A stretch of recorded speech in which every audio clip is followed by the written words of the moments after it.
नमस्कार, search story में आपका स्वागत है। मैं हूं संजना। आइए नजर डालते हैं आज की कुछ खास खबरों पर।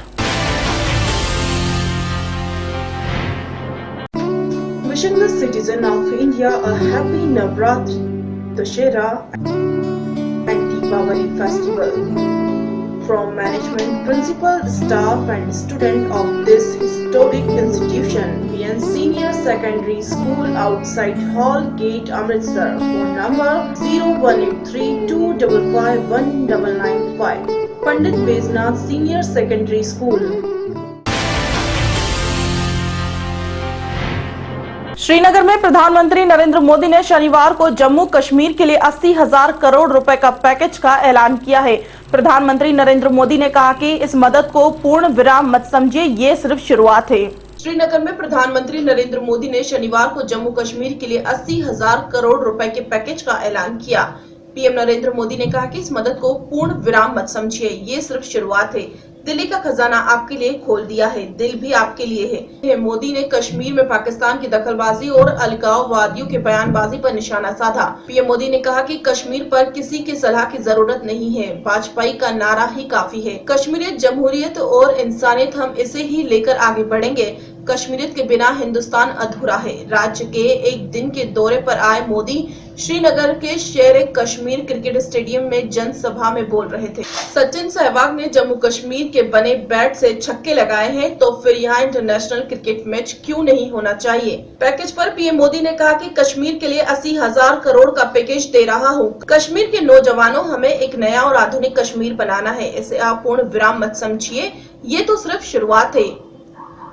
जो मैंने कहा वह करके दिखाएं। दिल्ली का खजाना और मेरा दिल आपके लिए है। भारत के हर परिवार का सपना हुआ करता था कि पैसे बचाओ, अगले साल कश्मीर चलेंगे। मुझे वो दिन वापस लौटा कर लाने हैं। 125 करोड़ देशवासियों ने मुझे फिर से वो विश्वास पैदा करना है। देश का हर नागरिक इस जन्नत को देखे, उस जगह को देखे जहाँ प्रकृति ने अपनी पूरी दौलत लुटाई है। हमारा मंत्र है सबका साथ, सबका विकास।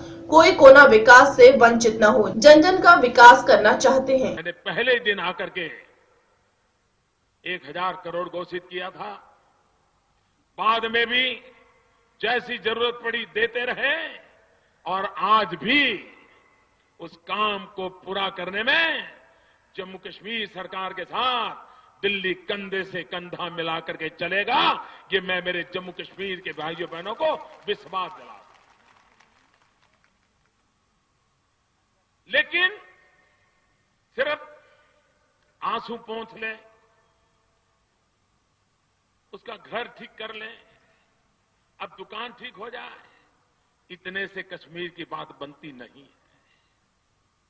वो तो एक संकट था, उसके लिए तो करना ही करना है, लेकिन वहां अटकने से बात बनती नहीं है। मुझे तो बहुत आगे जाना है, बहुत आगे ले जाना है। और इसलिए हमारे सामने सबसे बड़ा काम जो मुझे लगता है वो है जम्मू कश्मीर और लद्दाख के नौजवानों को रोजगार। एक नया कश्मीर, एक आधुनिक कश्मीर, एक प्रबुद्धशील कश्मीर बनाने के लिए ये 80,000 करोड़ रुपया लगना चाहिए। ये सपना लेकर के मैं आपके पास आया। और मेरे भाइयों बहनों, इसे आप पूर्ण विराम मत समझना।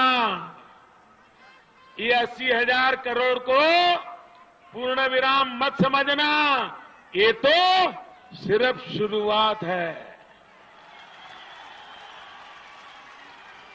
श्रीनगर से संजना। देश भर में असहिष्णुता को लेकर हो रहे विरोध के बीच आरएसएस और वीएचपी जैसे हिंदू संगठनों ने अब इस लड़ाई में मैसूर शासक टीपू सुल्तान को भी घसीट लिया है।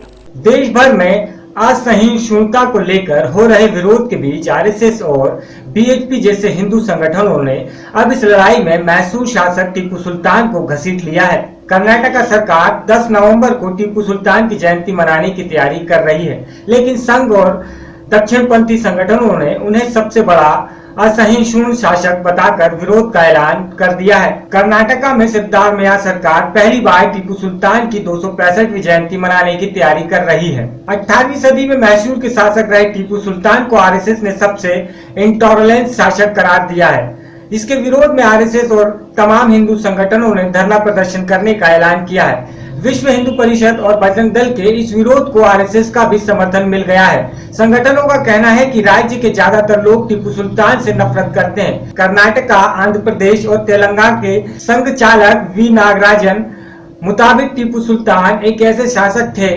जिससे कर्नाटका के लोग नफरत करते हैं। उसने चित्रदुर्गा, मैंगलोर और मध्य कर्नाटका के लोगों पर जुल्म ढाया था। इसी मुद्दे पर इतिहासकार एम चिदानंदा मूर्ति ने टीपू सुल्तान की तुलना जर्मन तानाशाह हिटलर से की है।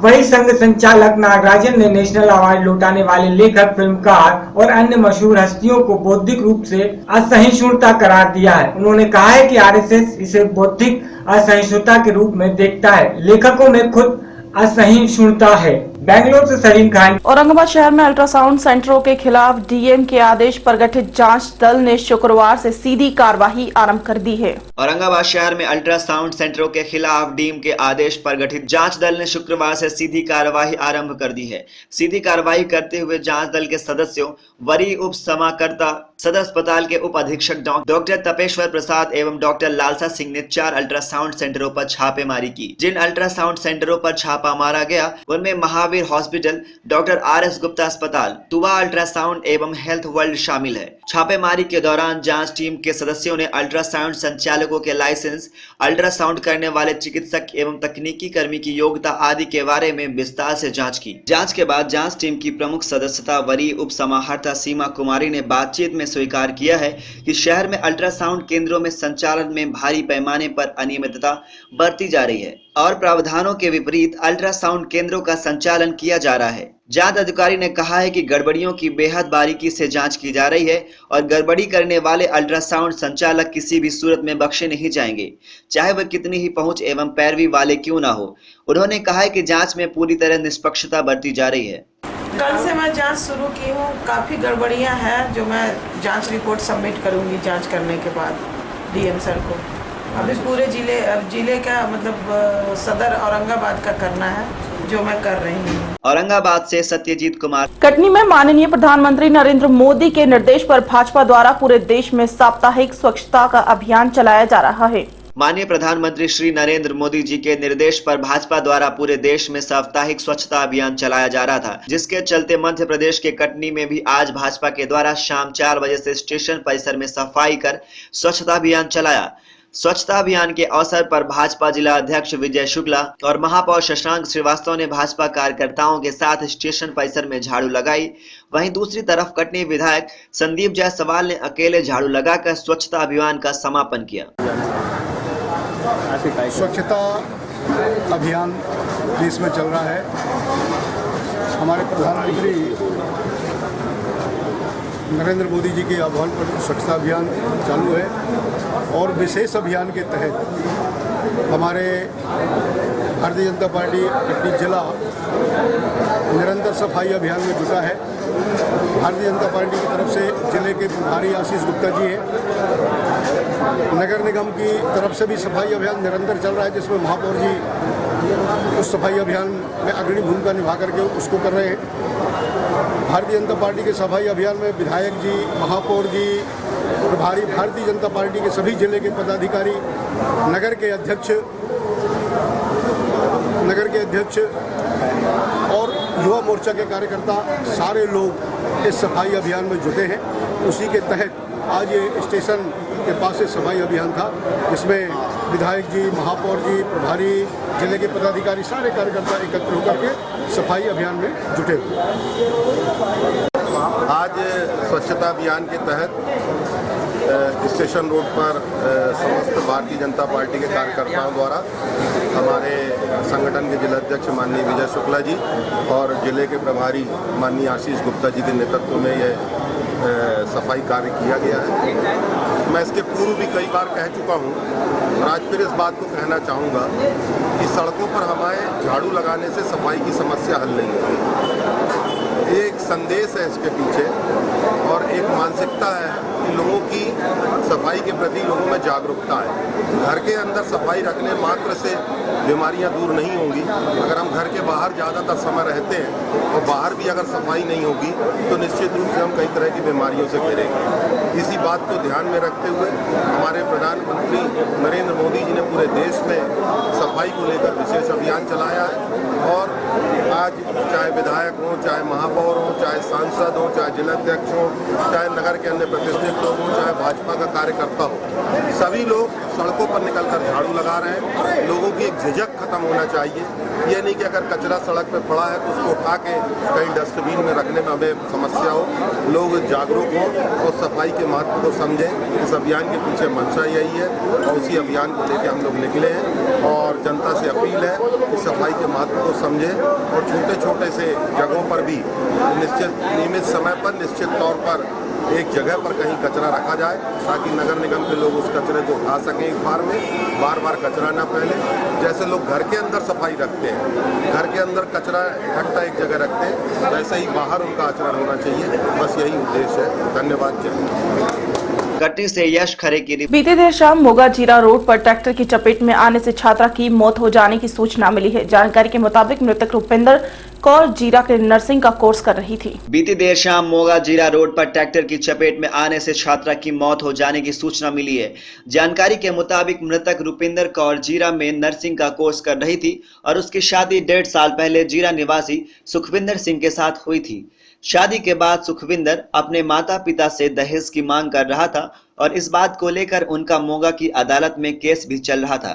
आज दिनांक अदालत में सुनवाई होनी थी, जिसके लिए उसका भाई मनप्रीत सिंह रुपिंदर जीरा से मोगा अपने घर आ रहा था कि मोगा के पास एक ट्रक को पास करने के लिए वह रुक गए और उसी समय पीछे से आ रहे तेज रफ्तार ट्रैक्टर ट्राली ने उनके मोटरसाइकिल को अपनी चपेट में ले लिया, जिससे मौके पर ही रुपिंदर कौर की मौत हो गई और घटना का पता चलते ही उसके परिवार और पुलिस वाले मौके पर पहुंचे। शव को पोस्टमार्टम करवाने के लिए सरकारी अस्पताल भेज दिया गया, लेकिन परिवार वालों की ओर से इस घटना को अंजाम देने के लिए मृतका के पति की साजिश बताई है।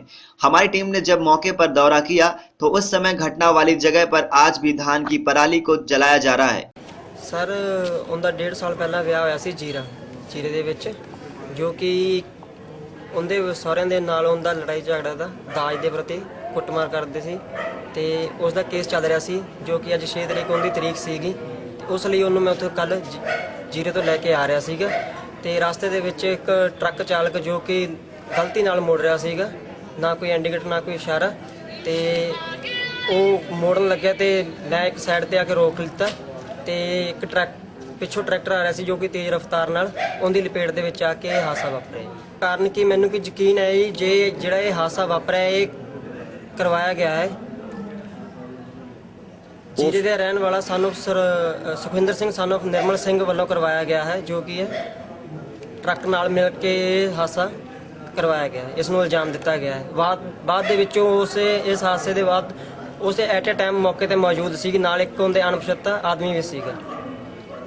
ਕੁਛ ਉਸ ਟਾਈਮ ਧੂਆਂ ਵਗੈਰਾ ਜਾਂ ਕੋਈ ਇਦਾਂ ਦੀ ਸੀ? ਨਹੀਂ, ਇਦਾਂ ਦੀ ਕੋਈ ਨਹੀਂ ਸੀ ਹੈ। ਤੁਸੀਂ ਹੁਣ ਕੀ ਮੰਗ ਚਾਹੁੰਦੇ ਹੋ? ਮੈਂ ਇਨਸਾਫ ਚਾਹੁੰਦਾ ਜੀ, ਉਹਨੂੰ ਫੜ ਗ੍ਰਿਫਤਾਰ ਕਰਕੇ ਤੇ ਉਹਦੇ ਤੇ ਪਰਚਾ ਦਰਜ ਕੀਤਾ ਜਾਵੇ ਤੇ ਕਾਨੂੰਨੀ ਕਾਰਵਾਈ ਕੀਤੀ ਜਾਵੇ। ਪੁਲਿਸ ਵੱਲੋਂ ਕੋਈ ਕਾਰਵਾਈ ਕੀਤੀ ਗਈ ਹੈ ਅਜੇ ਤੱਕ? ਰਿਪੋਰਟ ਲਿਖਾਈ ਗਈ ਹੈ ਜੀ ਬਸ ਕੱਲ੍ਹ। ਦਿੱਤੇ ਆ ਤੇ ਅਸੀਂ ਲੜਕੀ ਨੂੰ ਕੇਸ ਵੀ ਲਾਇਆ, ਪਹਿਲਾਂ ਵੂਮਨ ਕੇਸ ਲਾਇਆ ਸੀ ਵੂਮਨ ਸੈੱਲ 'ਚ, ਉੱਥੋਂ ਪੰਚਾਇਤ ਨੇ ਰਾਜੀਨਾਮਾ ਕਰਾ ਕੇ ਉਹਨੂੰ ਭੇਜ ਦਿੱਤਾ ਸੀ। ਉਸ ਤੋਂ ਬਾਅਦ ਜਦੋਂ ਹੁਣ ਅਸੀਂ ਲੜਾਈ ਝਗੜਾ ਕੁੱਟਮਾਰ ਕਰਦੇ ਸੀ, ਉਸ ਤੋਂ ਜ਼ਿਆਦਾ ਤੰਗ ਪਰੇਸ਼ਾਨ ਕਰਨ ਲੱਗ ਪਏ ਸੀ। ਲੜਕੀ ਨੂੰ ਅਸੀਂ ਇੱਥੇ ਰੱਖੜੀ ਵਾਲੇ ਦਿਨ ਦੀ ਆਈ ਹੋਈ ਸੀ, ਉਸ ਤੋਂ ਬਾਅਦ ਅਸੀਂ ਉਹਨੂੰ ਭੇਜਿਆ ਨਹੀਂ ਤੇ ਉਸ ਤੋਂ ਬਾਅਦ ਅਸੀਂ ਵਕੀਲ ਰਾਹੀਂ ਕੋਰਟ 'ਤੇ ਕੇਸ ਲਾਇਆ, ਜਿੰਦੀ ਕਿ ਅੱਜ ਤਰੀਕ ਸੀ। ਅਸੀਂ ਲੜਕੀ ਨੂੰ ਉੱਥੋਂ ਤਰੀਕ 'ਤੇ ਲਿਆਉਣ ਵਾਸਤੇ ਲੜਕੀ ਨੂੰ ਲੈ ਕੇ ਆ ਰਹੇ ਸੀ। ਉਹਦੇ ਵਿੱਚ ਜਦੋਂ ਰਸਤੇ ਵਿੱਚ ਇੱਕ ਟਰੱਕ ਅੱਗੋਂ ਆ ਰਿਹਾ ਸੀ, ਉਸੇ ਸਾਈਡ ਤੋਂ ਆ ਰਿਹਾ ਜਿਹੜੇ ਅਸੀਂ ਆ ਰਹੇ ਸੀਗੇ, ਸਾਡਾ ਲੜਕਾ ਆ ਰਿਹਾ ਸੀ ਲੜਕੀ ਨੂੰ ਲੈ ਕੇ, ਉਸੇ ਸਾਈਡ ਤੋਂ ਟਰੱਕ ਆ ਰਿਹਾ ਸੀ। ਉਹਨੇ ਟਰੱਕ ਨੇ ਅਚਾਨਕ ਅੱਗੇ ਲਿਆ ਕੇ ਬ੍ਰੇਕ ਮਾਰੀ, ਨਾ ਕੋਈ ਇਸ਼ਾਰਾ ਕੀਤਾ, ਨਾ ਕੋਈ ਉਹਨੇ ਕੋਈ ਹੱਥ ਕੱਢਿਆ ਬਾਹਰ। ਅੱਛਾ, ਲਿਆ ਕੇ ਰੋਕਤਾ ਤੇ ਮੁੰਡੇ ਨੇ ਮੋਟਰਸਾਈਕਲ ਸਾਈਡ 'ਤੇ ਕਰਕੇ ਰੋਕ ਲਿਆ। ਪਿੱਛੋਂ ਤੇਜ਼ ਰਫ਼ਤਾਰ ਟਰੈਕਟਰ ਆ ਰਿਹਾ ਸੀਗਾ, ਟਰੈਕਟਰ ਤੋਂ ਟਰੈਕਟਰ ਕੰਟਰੋਲ ਨਹੀਂ ਹੋਇਆ, ਬੜੀ ਰਫ਼ਤਾਰ ਸੀ, ਉਹ ਟਰੈਕਟਰ ਵਿੱਚ ਵੱਜਿਆ ਮੋਟਰਸਾਈਕਲ ਦੇ, ਮੋਟਰਸਾਈਕਲ ਘੁੰਮ ਗਿਆ, ਲੜਕੀ ਟਰੈਕਟਰ ਦੇ ਥੱਲੇ ਆ ਗਈ। ਤੇ ਗਾਂ ਟਰੱਕ ਨਾਲ ਵੀ ਟਰੈਕਟਰ ਟਕਰਾਇਆ ਤੇ ਉਹ ਇੱਕ ਵੱਡਾ ਹਾਦਸਾ ਕਾਰਨ ਬਣ ਗਿਆ ਕਿ ਲੜਕੀ ਤੁਸੀਂ ਇਹਨੂੰ ਕਤਲ ਕਿਵੇਂ ਕਹਿ ਰਹੇ ਹੋ? ਕਤਲ ਇਹ ਅਸੀਂ ਇਸ ਸਮੇਂ ਕਹਿ ਰਹੇ ਹਾਂ, ਜਦੋਂ ਇਹ ਭਾਣਾ ਵਾਪਰਿਆ ਇਹ ਗੱਲਬਾਤ ਹੋਈ ਹੈ ਉਸ ਤੋਂ 5 ਮਿੰਟਾਂ ਬਾਅਦ ਉੱਥੇ ਪ੍ਰਾਹੁਣਾ ਆ ਗਿਆ ਲੜਕੀ ਦਾ। ਇਸ ਨੂੰ ਹਾਦਸੇ ਨੂੰ ਵੇਖਣ ਵਾਸਤੇ ਵੀ ਜਾਂ ਇਹ ਸਹੀ ਹੋ ਗਿਆ ਜਾਂ ਅਸੀਂ ਸਾਨੂੰ ਇਹ ਸ਼ੱਕ ਹੈ ਵੀ ਮਿਲੀ ਭੁਗਤ ਟਰੱਕ ਨਾਲ ਹੋ ਸਕਦੀ ਹੈ, ਜਿਹਨੇ ਅੱਗੇ ਲਿਆ ਕੇ ਬ੍ਰੇਕ ਮਾਰੀ ਤੇ ਮੁੜ ਕੇ ਮੌਕੇ ਤੇ ਉਹ ਜਾਂਚ ਕਰਦੇ ਮਗਰ ਆ ਗਏ। ਕੀ ਤੁਹਾਡੀ ਕੀ ਮੰਗ ਕੀ? ਸਾਡੀ ਮੰਗ ਹੈ ਸਾਨੂੰ ਇਨਸਾਫ ਦਿੱਤਾ ਜਾਵੇ, ਉਹਨਾਂ ਨੂੰ ਸਖਤ ਤੋਂ ਸਖਤ ਸਜ਼ਾ ਹੋਵੇ, ਮੁਲਜ਼ਮਾਂ ਨੂੰ ਸਖਤ ਤੋਂ ਸਖਤ ਸਜ਼ਾ ਹੋਵੇ, ਸਾਨੂੰ ਇਨਸਾਫ ਮਿਲੇ। ਤੁਹਾਡੀ ਬੇਟੀ ਦਾ ਵਿਆਹ ਹੋਇਆ ਨੂੰ ਕਿੰਨਾ ਚਿਰ ਹੋ ਗਿਆ? 1.5 ਸਾਲ ਹੋ ਗਿਆ ਜੀ। 30 ਮਾਰਚ 2014 ਨੂੰ ਵਿਆਹ ਹੋਇਆ ਸੀ ਜੀ ਸੁਖਵਿੰਦਰ ਸਿੰਘ ਸਾਨੂੰ ਨਿਰਮਲ ਸਿੰਘ ਨਾਲ। ਕੀ ਝਗੜਾ ਕਿਸ ਗੱਲ ਨੂੰ ਲੈ ਕੇ? ਝਗੜਾ ਇਹ ਪਰੇਸ਼ਾਨ ਕਰਦੇ, ਦਾਜ ਦੇਜ ਮੰਗਦੇ ਸੀ, मोटरसाइकिल ਮੰਗਦੇ ਸੀਗੇ, इस करके तंग परेशान। लेकिन परिवार वालों का कहना है कि हमारी लड़की की शादी 1.5 साल पहले जीरा निवासी सुखविंदर के साथ हुई थी और वह दहेज के लिए तंग और परेशान करते थे। इस कारण इनका अदालत में केस भी चल रहा था और आज उसकी अदालत में सुनवाई भी थी। हमें लगता है कि हमारे दामाद ने ही इस घटना को अंजाम दिया है। वहीं परिवार वालों का कहना है कि जब तक दोषियों को गिरफ्तार नहीं किया जाता है वह अपनी बेटी का अंतिम संस्कार नहीं करने देंगे। ਇਹ ਲੜਕੀ ਤੇ ਉਹਦਾ ਭਰਾ ਮਨਪ੍ਰੀਤ ਸਿੰਘ ਮੋਟਰਸਾਈਕਲ ਤੇ ਆ ਰਿਹਾ ਸੀ ਜੀਰੇ ਤੋਂ ਮੋਗੇ ਨੂੰ, ਤੇ ਧੱਲੇਕਿਆਂ ਦੇ ਕੋਲ ਕਾਟਨ ਰਾਈਸ ਮਿਲ ਹੈ। ਕਾਟਨ ਰਾਈਸ ਮਿਲ ਦੇ ਵਿੱਚ ਨਾ ਟਰੱਕ ਵਾਲਾ ਟਰਨ ਕਰਨ ਲੱਗਾ ਸੀ ਮਿਲ ਵੱਲ ਨੂੰ, ਤੇ ਉੱਥੇ ਮੁੰਡੇ ਤੇ ਕੁੜੀ ਨੇ ਆਪਣਾ ਮੋਟਰਸਾਈਕਲ ਰੋਕ ਲਿਆ ਤੇ ਪਿੱਛੋਂ ਇੱਕ ਟਰੈਕਟਰ ਆਇਆ ਤੇਜ਼ ਰਫ਼ਤਾਰ ਤੇ ਕਾਫੀ, ਤੇ ਉਹਨੇ ਇਹਨਾਂ ਦੋਨਾਂ ਨੂੰ ਕੁਚਲ ਦਿੱਤਾ, ਜਿਹਦੇ ਕਰਕੇ ਲੜਕਾ ਪਾਸੇ ਡਿੱਗ ਪਿਆ ਤੇ ਲੜਕੀ ਟਰੈਕਟਰ ਦੇ ਟਰਾਲੀ ਦੇ ਟਾਇਰਾਂ ਥੱਲੇ ਆ ਗਈ ਤੇ ਉਹਦੀ ਐਟ ਦੀ ਸਪੋਟ ਮੌਕੇ ਤੇ ਮੌਤ ਹੋ ਗਈ। ਤੇ ਇਹ ਜਿਹੜਾ ਐਕਸੀਡੈਂਟ ਹੈ ਵਿੱਚ ਟਰੱਕ ਡਰਾਈਵਰ ਦੀ ਮੇਨ ਲਾਪਰਵਾਹੀ ਦੇ ਕਰਕੇ ਹੋਇਆ ਐਕਸੀਡੈਂਟ, ਤੇ ਟਰੈਕਟਰ ਵਾਲਾ ਵੀ ਵਿੱਚ ਆ, ਟਰੱਕ ਵਾਲਾ ਵੀ ਵਿੱਚ ਆ। ਇੱਕ ਇਹਨਾਂ ਨੇ ਆਪਣੇ ਲੜਕੀ ਦਾ ਡਿਸਪਿਊਟ ਚੱਲਦਾ ਸੀ ਆਪਣੇ ਹਸਬੈਂਡ ਨਾਲ, ਉਹਦਾ ਨਾਮ ਵਿੱਚ ਲਿਖਾਇਆ ਤੇ ਤਿੰਨਾਂ ਦੇ ਖਿਲਾਫ ਜਿਹੜੀ FIR ਦਰਜ ਕੀਤੀ ਹੈ ਤੇ ਦੋਸ਼ੀਆਂ ਦੀ ਤਲਾਸ਼ ਕੀਤੀ ਜਾ ਰਹੀ ਹੈ। ਕੋਈ ਪਰਾਲੀ ਦੇ ਧੂਆਂ ਵੀ ਕੋਈ ਇਹਦਾ ਕੋਈ ਕਾਰਨ ਬਣਿਆ ਜੀ ਇਸ ਐਕਸੀਡੈਂਟ ਦੇ? ਨਹੀਂ ਜੀ, ਪਰਾਲੀ ਦਾ ਧੂਆਂ ਕੋਈ ਨਹੀਂ ਸੀਗਾ, ਇਹ ਤਾਂ ਐਕਸੀਡੈਂਟ ਕੇਸ ਹੈ। ਸਰ ਜਿਵੇਂ ਸਾਜ਼ਿਸ਼ ਦੱਸ ਰਹੇ ਜੀ ਲੜਕੀ ਦੇ ਪਰਿਵਾਰ ਵੱਲੋਂ ਜੀ, ਕੋਈ ਸਾਜ਼ਿਸ਼ ਦੇ ਐਂਗਲ ਤੋਂ ਵੀ ਪੁਲਿਸ ਵੱਲੋਂ ਪੜਤਾਲ ਕੀਤੀ ਜਾ ਰਹੀ, ਕੋਈ ਇਹੋ ਜਿਹਾ ਕੋਈ ਸਾਹਮਣੇ? ਹਾਂ, ਤਫਤੀਸ਼ ਕੀਤੀ ਜਾਏਗੀ ਅੱਗੇ, ਜਿਹੋ ਜਿਹੇ ਹਾਲਾਤ ਹੋਣਗੇ ਉਹੋ ਜਿਹੀ ਕਾਰਵਾਈ ਹੋਵੇਗੀ। ਹੁਣ ਤੱਕ ਸਰ ਪੁਲਿਸ ਵੱਲੋਂ ਕੀ ਕਾਰਵਾਈ ਕੀਤੀ ਗਈ? ਹੁਣ ਤੱਕ ਮੁਕੱਦਮਾ ਦਰਜ ਕੀਤਾ ਗਿਆ, ਦੋਸ਼ੀਆਂ ਦੀ ਤਲਾਸ਼ ਕੀਤੀ ਜਾ ਰਹੀ ਹੈ। ਕਿਹੜੀ ਧਾਰਾ ਤਹਿਤ? 304 ਜਾਂ 427 ਤਹਿਤ FIR ਦਰਜ हुई।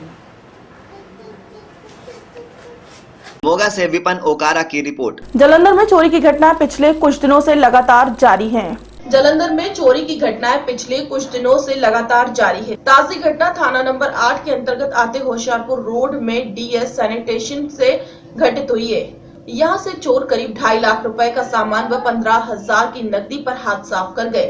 जानकारी देते हुए दुकान के मालिक प्रदीप कुमार ने बताया कि जब वह सुबह दुकान पर आए तो शटर के ताले टूटे हुए थे व दुकान के अंदर सारा सामान बिखरा हुआ था। चोरी की सूचना मिलते ही घटनास्थल पर पहुंचे थाना 8 के प्रभारी इंस्पेक्टर विमलकांत ने बताया कि घटना संबंधी मामला दर्ज कर तफ्तीश शुरू कर दी है व जल्द ही आरोपी पकड़े जाएंगे। भाजी नाम प्रदीप कुमार है, दुकान का नाम DS सैनिटेशन है।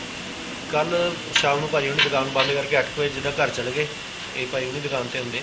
उस तो बाद सवेरे आके दुकान देखे तो दुकान के ताले टुटे सी, इधरों के भी ताले टुटे सी, बैक वाला भी ताला टुटा सी। जो अंदर वड़ के देखा अंदर समान भी सारा खिलरिया पे सी, टूटियां वगैरह सारियां चोरी हो गई। जो पित्तल का समान, पित्तल दी टूटियां जिन्नियां भी सी अंदर पईयां सब चोरी हो गई। नुकसान अप्रोक्सीमेट तकरीबन 2 तो 2.5 लाख रुपए के करीब होया जी। ਜਿਹੜਾ ਗੋਲਕ ਦੇ ਵਿੱਚ 15-16 ਹਜ਼ਾਰ ਰੁਪਈਆ ਪਿਆ ਸੀ, ਜਿਹੜਾ ਰੋਜ਼ ਦਾ 500 ਜਮ੍ਹਾਂ ਕਰੀਦਾ ਉਹ ਵੀ ਲੈ ਕੇ ਵਿੱਚ ਚੁੱਕ ਕੇ ਨਾਲ। ਕਿੰਨੇ ਵਜੇ ਦੁਕਾਨ ਬੰਦ ਕੀਤੀ, ਕਿੰਨੇ ਵਜੇ ਖੋਲੀ? 8 ਵਜੇ ਦੁਕਾਨ ਬੰਦ ਕਰੀ ਦੀ ਹੈ, ਸ਼ਾਮ ਨੂੰ ਸਵੇਰੇ 9 ਵਜੇ ਖੋਲੀ ਦੀ ਹੈ। ਕੀ ਨਾਮ ਤੁਹਾਡਾ? ਪ੍ਰਦੀਪ ਕੁਮਾਰ। ਹੁਸ਼ਿਆਰਪੁਰ ਰੋਡ ਤੇ ਸਾਨੂੰ ਰਿਪੋਰਟ ਮਿਲੀ ਆ ਵੀ DS ਸੈਨੀਟੇਸ਼ਨ ਹੈਗਾ ਚੁੰਗੀ ਦੇ ਕੋਲ ਦੁਕਾਨ ਦੇ ਵਿੱਚ ਕਿਸੇ ਨੇ ਸ਼ਟਰ ਤੋੜ ਕੇ ਚੋਰੀ ਕੀਤੀ ਹੈ। ਤੇ ਅਸੀਂ ਮੌਕੇ ਤੇ ਗਏ ਤੇ ਜਿਹੜੀਆਂ ਡਿਸਪਲੇ ਕੀਤੀਆਂ ਸੀ 3-4 ਟੂਟੀਆਂ ਤੇ ਗਡਾਊਨ ਦੇ ਵਿੱਚੋਂ ਜਿਹੜੀਆਂ ਪਿੱਤਲ ਦੀਆਂ ਟੂਟੀਆਂ ਇਹਨਾਂ ਦੀਆਂ ਖਾਸਾ ਪਿੱਤਲ ਦੀ ਟੈਪ ਉਹ ਚੋਰਾਂ ਨੇ ਕੱਢ ਕੇ ਲੈ ਗਏ। ਡੌਗ ਸਪਾਟ ਫਿੰਗਰਪ੍ਰਿੰਟ ਅਸੀਂ ਇੱਥੇ ਬੁਲਾਇਆ ਮੌਕੇ ਤੇ, कोशिश कर रहे हैं ट्रेस करने की, मामला दर्ज कर लिया ਅਸੀਂ ਤੇ ਐਸਏ ਰੇਸ਼ਮ ਸਿੰਘ ਹੈਗਾ ਇਨਵੈਸਟੀਗੇਸ਼ਨ ਕਰਦਾ ਹੈ ਜੀ। ਮੈਂ ਵੀ ਮੌਕਾ ਦੇਖ ਕੇ ਆਇਆ, ਜੋ ਹਾਲਾਤ ਕਹਿ ਲੱਗਦੇ ਆ ਉਹ ਅਸੀਂ ਇਹਨਾਂ ਨੂੰ ਤਫਤੀਸ਼ ਕਰਾਂਗੇ ਉਮੀਦ ਹੈ ਵੀ ਜਲਦੀ ਪੇਸ਼ ਕਰ ਲਵਾਂਗੇ, ਇੱਕ ਅੱਧੇ ਦਿਨ ਵਿੱਚ ਇਹਨੂੰ ਪੇਸ਼ ਕਰ ਲਾਂਗੇ ਅਸੀਂ ਇਹਨੇ ਕੀਤੀ ਹੋਈ। पता करो कौन सा, कोई बात नहीं, फिर क्या हुआ।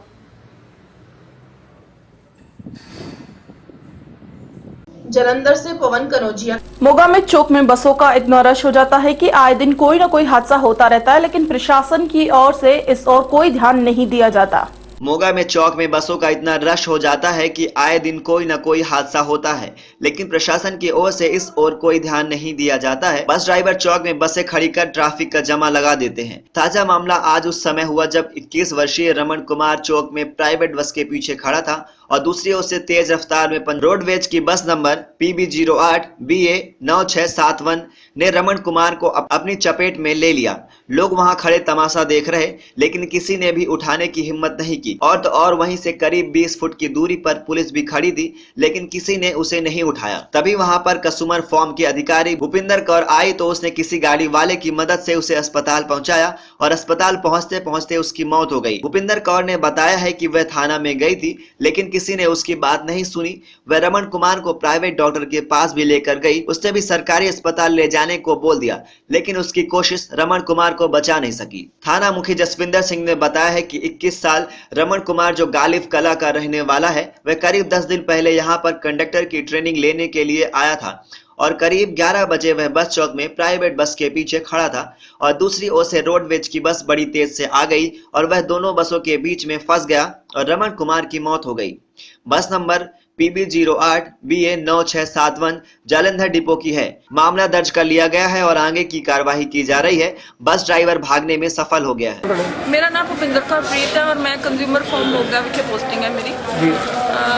ਉੱਥੇ ਤਕਰੀਬਨ ਬਹੁਤੀ ਗੱਲ ਨਹੀਂ ਤਾਂ 200-300 ਬੰਦਾ ਤਾਂ ਹੋਏਗਾ ਹੀ ਜੀ, ਪਰ ਸਾਰੇ ਦੇਖ ਰਹੇ ਸੀਗੇ ਔਰ ਪੁਲਿਸ ਵਾਲੇ ਵੀ ਉਹਨਾਂ ਨੂੰ ਬਹੁਤ ਰਿਕੁਐਸਟ ਕੀਤੀ ਕਿ ਤੁਸੀਂ ਕੋਈ ਬੁਲਵਾ ਲਓ। ਉਹਦੇ ਸਾਹ ਸੀਗੇ ਉਦੋਂ, ਉਸ ਵੇਲੇ ਉਹਦੇ ਬਲੀਡਿੰਗ ਹੋ ਰਹੀ ਸੀ ਪਰ ਸਾਹ ਸੀਗੇ ਉਹਦੇ, ਪਰ ਕਿਸੇ ਨੇ ਹੈਲਪ ਨਹੀਂ ਕੀਤੀ ਨਾ। ਇਹ ਭਾਜੀ ਹੋਰਾਂ ਨੇ ਗੱਡੀ ਰੋਕੀ ਤੇ ਅਸੀਂ ਉਹਦੇ ਵਿੱਚ ਲੈ ਕੇ ਆਏ ਆ ਔਰ ਫਿਰ ਪ੍ਰਾਈਵੇਟ ਡਾਕਟਰ ਕੋਲ ਨਾਲ ਹੀ ਲੈ ਕੇ ਗਏ ਤੇ ਉਹਨੇ ਵੀ ਇਨਕਾਰ ਕਰਤਾ, ਕਹਿੰਦੇ ਸਿਵਲ ਹਸਪੀਟਲ ਲੈ ਕੇ ਜਾਓ ਤੇ ਸਿਵਲ ਹਸਪੀਟਲ ਆਂਦੇ ਆਂਦੇ ਸਾਹ ਖਤਮ ਹੋ ਗਿਆ। ਸੁਣਨ ਚਾਹਿਆ ਤੁਸੀਂ ਥਾਣੇ ਵੀ ਗਏ ਸੀ, ਉੱਥੇ ਤੁਹਾਡੀ ਕੁਝ ਨਹੀਂ ਹੋਈ? ਥਾਣੇ ਗਏ ਸੀਗੇ, ਉੱਥੇ ਵੀ ਸੀਰੀਅਸਲੀ ਨਹੀਂ ਲੈਂਦੇ ਹੋ, ਆਦਮੀ ਦੀ ਜਾਨ ਨੂੰ ਸੀਰੀਅਸਲੀ ਨਹੀਂ ਲੈਂਦੇ ਹੋ। ਨਹੀਂ ਭੇਜਿਆ ਜੀ ਉਹਨਾਂ ਨੇ ਕਿਸੇ ਨੇ। ਹਾਂਜੀ, ਇਸ ਟਾਈਮ ਉਹਦੀ ਡੈਥ ਹੋ ਚੁੱਕੀ ਕਿ ਨਹੀਂ? ਡੈਥ ਹੋ ਚੁੱਕੀ ਬੱਚੇ। ਉਹਦੇ ਪਰਿਵਾਰ ਨੂੰ ਪਤਾ ਲੱਗ ਚੁੱਕਿਆ? ਹਾਂ, ਉਹਦੇ ਫੋਨ ਉਹਦਾ ਮਿਲਿਆ, ਉਹਦੇ ਵਿੱਚੋਂ ਹੋਮ ਕੱਢ ਕੇ ਤੇ ਉੱਥੇ ਫੋਨ ਕੀਤਾ ਤੇ ਉਹਨਾਂ ਨੂੰ ਪਤਾ ਲੱਗ ਚੁੱਕਾ। ਇਹ ਕਿਹੜੇ ਪਿੰਡ ਦਾ ਕੋਈ ਪਤਾ ਹੈ? ਗਾਲਿਬ ਗੰਨ ਸਿੰਘ। ਗਾਲਿਬ ਉਹਦੇ ਆਇਡੈਂਟੀ ਕਾਰਡ ਕੱਢਿਆ ਹੋਣਾ ਨਾ, ਉਹਦੇ ਵਿੱਚ ਗਾਲਿਬ ਲਿਖਿਆ।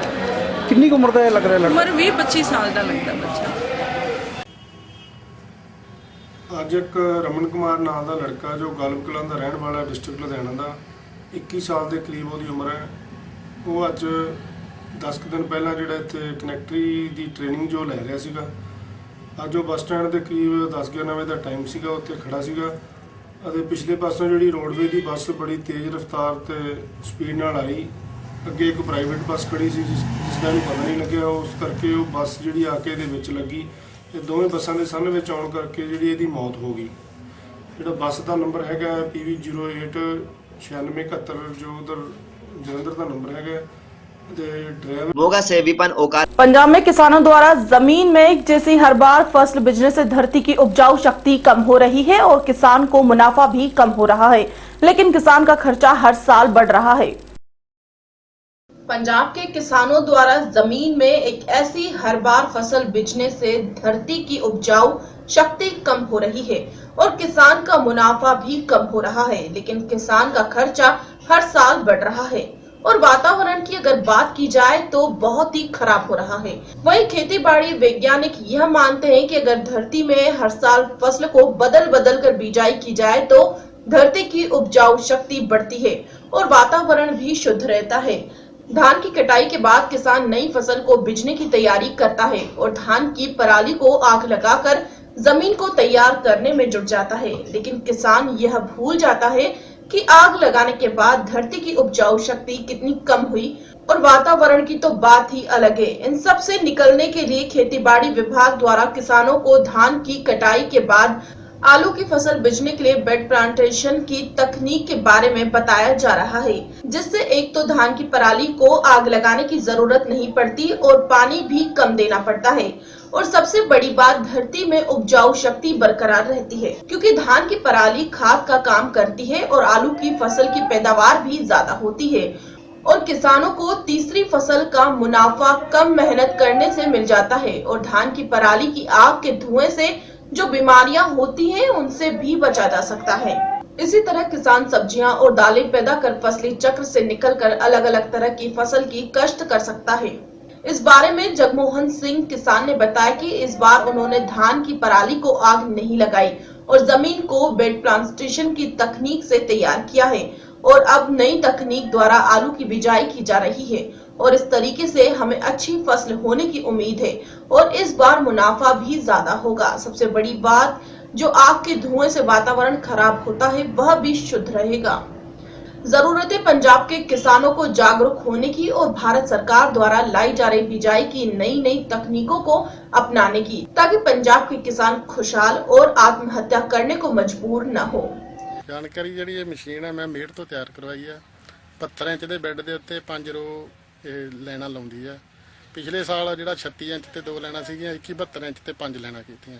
ਇੱਕ ਲੈਣ ਜਾਨੀ 35 ਇੰਚ ਦੇ ਉੱਤੇ ਹਿਸਾਬ ਨਾਲ ਇੱਕ ਲੈਣ ਇਹਦੀ ਹੋਰ ਵਾਧਾ ਹੋ ਗਿਆ ਇਹਦਾ, ਤੇ ਇਹਦੇ ਨਾਲ ਜਿਹੜਾ ਆਪਣਾ ਝਾੜ ਆ ਉਹ ਵੀ ਜ਼ਿਆਦਾ ਹੋਊਗਾ, ਪਾਣੀ ਦੀ ਵੀ ਬਚਤ ਹੈ। ਪਰਾਲੀ ਦਾ ਪਹਿਲਾਂ ਟੋਟਾ ਕਰਕੇ ਉਹਨੂੰ ਵਿੱਚ ਸਿੱਟ ਕੇ ਮੁੜ ਕੇ ਉਹਦਾ ਰੂਟਾਵੇਟਰ ਕੀਤਾ, ਰੂਟਾਵੇਟਰ ਕਰਕੇ ਫਿਰ ਇਹਨਾਂ ਪਲਾਉ ਦੇ ਨਾਲ ਜ਼ਮੀਨ ਦੇ ਵਿੱਚ ਇਹ ਪਰਾਲੀ ਵਿੱਚ ਵਾਈ। ਇਹਦੇ ਨਾਲ ਕਿਸਾਨਾਂ ਨੂੰ ਫਾਇਦਾ ਇਹ ਹੈ ਜੀ, ਇੱਕ ਤਾਂ ਰੇਹ ਦੀ ਬਚਤ ਹੁੰਦੀ ਹੈ ਤੇ ਰੇਹ ਘੱਟ ਪਾਈ ਇਹਦੇ 'ਚ, ਇਹ ਫਾਇਦਾ ਇੱਕ। ਬਾਕੀ ਜਿਹੜਾ ਵਾਤਾਵਰਨ ਖਰਾਬ ਹੋ ਰਿਹਾ ਇਹਦਾ ਵੀ ਬਚਦਾ ਜੀ। ਪਾਣੀ ਦੀ ਬਚਤ ਵੀ ਹੈਗੀ ਹੈ। ਪਾਣੀ ਦੀ ਬਚਤ ਇਹ ਜਿਹੜਾ ਤੇ 72 ਇੰਚ ਦਾ ਬੈੱਡ ਹੈ ਤੇ ਸਪ੍ਰਿੰਕਲਰ ਲਾਉਣਾ, ਸਪ੍ਰਿੰਕਲਰ ਨਾਲ ਪਾਣੀ ਦੀ ਵੀ ਬਚਤ ਆ ਤੇ ਝਾੜ 'ਚ ਵੀ ਵਾਧਾ ਹੋਊਗਾ ਜੀ। ਠੀਕ, ਕਿਸਾਨਾਂ ਨੂੰ ਕੀ ਕਹਿਣਾ ਚਾਹੁੰਦੇ ਤੁਸੀਂ? ਮੈਂ ਕਿਸਾਨਾਂ ਨੂੰ ਇਹੀ ਕਹਿੰਦਾ ਵੀ ਥੋੜਾ ਇੱਕ ਹੀ ਟ੍ਰਾਇਲ ਕਰਕੇ ਦੇਖਣ, ਅਗਲੇ ਸਾਲ ਤੋਂ ਆਪੇ ਉਹਨਾਂ ਨੂੰ ਪਤਾ ਲੱਗੂਗਾ, ਜੇ ਵਾਧਾ ਹੋਊਗਾ ਤੇ ਆਪੇ ਲੋਕ ਅਡਾਪਟ ਕਰਨਗੇ ਸਕੀਮ। ਜਿਹੜਾ ਵਾਤਾਵਰਨ ਦਾ ਪੋਲਿਊਟ ਹੋਣਾ, ਝੋਨੇ ਦੀ ਪਰਾਲੀ ਨੂੰ ਜਿਹੜਾ ਅੱਗ ਲਾ ਕੇ ਸਾੜ ਦੇਣਾ ਕਿਸਾਨਾਂ ਵੱਲੋਂ, ਉਹ ਬਹੁਤ ਘਾਤਕ ਹੈ। ਔਰ ਉਹ ਇਹਨਾਂ ਨੇ ਇੱਕ ਸਾਡੇ ਮਾਡਲ ਫਾਰਮਰ ਬਣੇ ਆ ਕਿ ਇਹਨਾਂ ਨੇ 100 ਕਿੱਲੇ ਆਪਦੀ ਜ਼ਮੀਨ ਦੇ ਵਿੱਚ ਝੋਨੇ ਦੀ ਪਰਾਲੀ ਨੂੰ ਸਾੜਿਆ ਨਹੀਂ, ਉਹ ਵਿੱਚੇ ਡੀਕੰਪੋਜ਼ ਕੀਤਾ ਹੈ। ਚੌਪਰ ਐਂਡ ਸਲੈਡਰ ਨਵੀਂ ਮਸ਼ੀਨ ਦੇ ਨਾਲ ਔਰ ਰੋਟਾਵੇਟਰ ਦੇ ਨਾਲ ਇਹਦੀ ਵਹਾਈ ਕੀਤੀ ਹੈ। ਉਹ ਸਾਰੀ ਦੀ ਸਾਰੀ ਜਿਹੜੀ ਪਰਾਲੀ ਹੈ ਉਹ ਵਿੱਚੇ ਡੀਕੰਪੋਜ਼ ਕੀਤੀ ਹੈ। ਉਹਦੇ ਨਾਲ ਜਿੱਥੇ ਜ਼ਮੀਨ ਦਾ ਸੁਧਾਰ ਹੋਇਆ, ਉੱਥੇ ਵਾਤਾਵਰਨ ਦਾ ਵੀ ਬਹੁਤ ਜ਼ਿਆਦਾ ਸੁਧਾਰ ਹੋਇਆ, ਕਿਉਂਕਿ ਪਰਾਲੀ ਸਾੜਨ ਦੇ ਨਾਲ ਜੋ ਜ਼ਹਿਰੀਲੀਆਂ ਗੈਸਾਂ ਨਿਕਲਦੀਆਂ, ਮਨੁੱਖਤਾ ਦਾ ਘਾਣ ਹੁੰਦਾ ਹੈ, ਪਸ਼ੂ ਜੀਵ ਜੰਤੂ ਜਿਹੜੇ ਆ ਉਹਨਾਂ ਦਾ ਨਾਸ਼ ਹੁੰਦਾ ਹੈ। ਉਹਦੇ ਨਾਲ ਸਾਡੀ ਜ਼ਮੀਨ ਦੀ ਉਪਜਾਊ ਸ਼ਕਤੀ ਦਾ ਵੀ ਬਹੁਤ ਵੱਡਾ ਨਾਸ਼ ਹੋ ਰਿਹਾ। ਸੋ ਇਹਨਾਂ ਨੇ ਇੱਕ ਅਗਾਂਹ ਵਧੂ ਉਪਰਾਲਾ ਕੀਤਾ ਕਿ ਉਸ ਪਰਾਲੀ ਨੂੰ ਵਿੱਚੇ ਦਬਾ ਕੇ ਆਪਣਾ ਵਾਤਾਵਰਨ ਅਤੇ ਜ਼ਮੀਨ ਦਾ ਸੁਧਾਰ ਕੀਤਾ। ਉਹਦੇ ਨਾਲ ਜਿਹੜਾ ਪਾਣੀ ਦਾ ਬਹੁਤ ਵੱਡਾ ਜਿਹੜਾ ਸੰਕਟ ਆ ਸਾਡੇ ਸਾਹਮਣੇ ਆ ਰਿਹਾ ਹੈ, ਔਰ ਉਹਨੂੰ ਵੀ ਇਹਨਾਂ ਨੇ ਨਵੀਆਂ ਤਕਨੀਕ ਦੇ ਨਾਲ ਅਪਣਾਇਆ ਹੈ।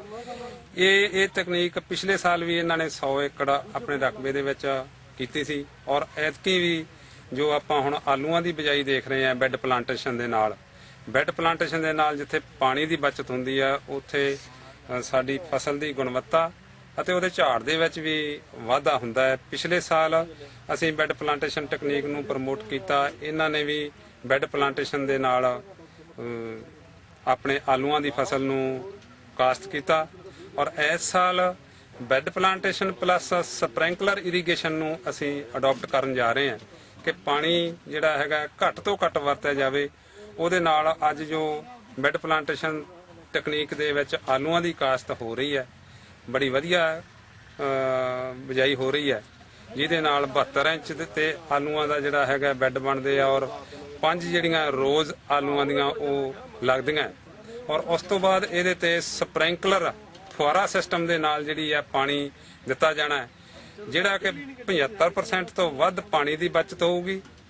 ਔਰ ਅਸੀਂ ਸਮਝਦੇ ਹਾਂ ਵੀ ਪਾਣੀ ਦੀ ਬਚਤ ਦੇ ਨਾਲ ਕਿਸਾਨ ਦੀ ਫਸਲ ਦਾ ਵੀ ਜਿਹੜਾ ਹੈਗਾ ਝਾੜ ਵੀ ਵਧੂਗਾ, ਔਰ ਆਲੂਆਂ ਦੀ ਕੁਆਲਿਟੀ ਦੇ ਵਿੱਚ ਵੀ ਵਾਧਾ ਹੋਊਗਾ। मोगा से कैमरामैन हरपाल सिंह के साथ विपिन ओकारा की रिपोर्ट। आगामी 14 व 15 नवंबर को होने वाली एचटेक परीक्षा को लेकर उपजा गतिरोध अब खत्म हो गया है। प्रदेश भर में निजी स्कूल संचालकों ने परीक्षा के बहिष्कार का अपना फैसला वापस ले लिया है। आगामी 14 व 15 नवंबर को होने वाली एचटेक परीक्षा को लेकर उपजा गतिरोध अब खत्म हो गया है। प्रदेश भर के निजी संचालकों ने परीक्षा के बहिष्कार का अपना फैसला वापस ले लिया है। ऐसा फैसला सूबे के शिक्षा मंत्री रामविलास शर्मा व शिक्षा महकमे के अधिकारियों के साथ हुई निजी स्कूली एसोसिएशन की बैठक के बाद लिया गया। प्रदेश के निजी स्कूल संचालक ने अब बाल दिवस मनाने के साथ साथ एचटेक की परीक्षा भी स्कूलों में बने परीक्षा केंद्रों पर करवाने का फैसला लिया है। दरअसल निजी स्कूल संचालकों की एसोसिएशन ने सरकार से खफा होकर 14 नवंबर को एचटेक की परीक्षा का बहिष्कार किए जाने की घोषणा की थी। उनका कहना था कि सरकार उनकी मांगों को नहीं मान रही है। साथ ही उस दिन बाल दिवस होने की वजह से बच्चे बाल दिवस मनाने से महरूम हो जाएंगे। कई जिलों में विरोध प्रदर्शन भी किए गए। ईएम से मुलाकात हुई, मगर असली फैसला 3 नवंबर की मीटिंग के बाद लिया गया। 3 नवंबर को सूबे के शिक्षा मंत्री रामविलास शर्मा के साथ प्रदेश के निजी स्कूल के 3 बड़ी एसोसिएशन के नुमाइंदों ने बैठक आयोजित की। करीब 3 घंटे तक चली इस बैठक में शिक्षा विभाग के आला अधिकारी भी मौजूद रहे। Private school welfare association Haryana के प्रदेश सचिव एवं भिवानी जिला प्रधान राम अवतार शर्मा के मुताबिक मांगों पर सहमति के बाद निजी स्कूल संचालकों ने परीक्षा के बहिष्कार के फैसले को बदला है। देर से ही सही, निजी स्कूल संचालकों की मांगों पर सरकार ने फैसला लेकर कहीं न कहीं एचटेक परीक्षा के बाल दिवस के दिन होने वाले आयोजन पर मंडराने वाले खतरे को कहीं न कहीं टाल दिया है। हालांकि निजी स्कूल एसोसिएशन के नुमाइंदों का कहना है कि एसोसिएशन झुकी नहीं है, वह जो मांगे थी उन्हें मनवाया गया है, तो विरोध का अब कोई तुर्क ही नहीं। 3 नवंबर को हरियाणा के शिक्षा मंत्री प्रोफेसर रामविलास जी ने प्राइवेट स्कूल एसोसिएशन के सभी प्रतिनिधियों को चंडीगढ़ में बुलाया था। उसमें हमारी 3 एसोसिएशन शामिल थी जो हरियाणा में आंदोलनरत थी। और शिक्षा मंत्री जी ने सारे अधिकारियों को बुलाकर finance commissioner, education director secondary education, director primary education, सभी अधिकारियों को बैठाकर हमारी जितनी भी समस्याएं थी उन्होंने बड़े गौर से एक मैराथन मीटिंग हुई 3 घंटे की हरियाणा निवास में। एक एक बात पे, एक एक विषय पे विषयवार उन्होंने हमारी बात सुनी और साथ के साथ उन्होंने अधिकारियों को उनका समाधान करने का भी निर्देश दिया। हमारी 4-5 मुख्य जो डिमांड थी उसमें एक तो बसों की हमारी जो पासिंग अवधि थी, जो मियाद थी, वो 10 साल थी। भाई 10 साल में रोडवेज की बस 10 साल में कंडम हो जाती है, तो सरकार स्कूलों की बसों को भी 10 साल में कंडम समझा जाए। तो हमने ये कहा था कि रोडवेज की बस 1000 किलोमीटर रोज चलती है, हमारी बस 50-60 किलोमीटर रोज चलती है, तो इनमें कोई क्राइटेरिया बनाया जाए। शिक्षा मंत्री जी ने हमारे से पूछा कि आप लोग क्या चाहते हो। हमने ये कहा कि जितनी किलोमीटर हरियाणा रोडवेज की बस चलती है ना, उतनी किलोमीटर हमारी बसों को भी। भिवानी से राजेश। खबरों में फिलहाल इतना ही, मुझे दीजिए इजाजत। नमस्कार। Wishing the citizen of India a happy Navratri, Dussehra and Deepavali festival. From management, principal, staff and student of this historic institution, BN Senior Secondary School outside Hall Gate, Amritsar. Phone number 0183255195. Pandit Beznath Senior Secondary School.